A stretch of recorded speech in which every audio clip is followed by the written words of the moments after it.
যে নারী সকালবেলা দুইটি আমল করে কাজ শুরু করবে, ওই নারীর ঘরে বৃষ্টির মতো রহমত বরকত নাজিল হবে এবং সম্পদের অভাব হবে না। আল্লাহ পাক রব্বুল আলামিন সকল ধরনের অভাব থেকে, বিপদ থেকে এবং বালা মুসিবত থেকে ওই ঘরটাকে হেফাজত করবেন। যদি আমরা এই দুইটা কাজ বিশেষ করে মা বোনরা করতে পারে, আল্লাহ পাক রব্বুল আলামিন ওই ঘরের ভিতরে সকল ধরনের বিপদ আপদ থেকে হেফাজত করবেন, রহমত নাজিল করবেন, বরকত নাজিল করবেন, সম্পদ দান করবেন। কাঁচামরিচের জন্য কারো কাছে যেতে হবে না। নাম্বার 1, 1 নাম্বার হচ্ছে ফজরের নামাজ পড়া। অনেকে কিন্তু ফজরের নামাজ পড়ে না। অনেক মা বোনরা 9টার সময় ঘুম থেকে ওঠেন, ফজরের নামাজ পড়েন না। মনে রাখবেন, যার ফজর ছুটে গেল তার জীবনের বরকত ছুটে গেল।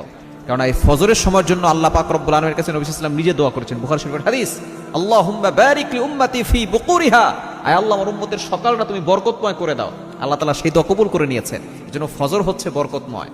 এজন্য যারা ফজর পড়ে আল্লাহ পাক রব্বুল আলামিন তাদের জীবনে বরকত দেন। যারা ফজর পড়ে না তাদের জীবনে কোনো বরকত থাকে না।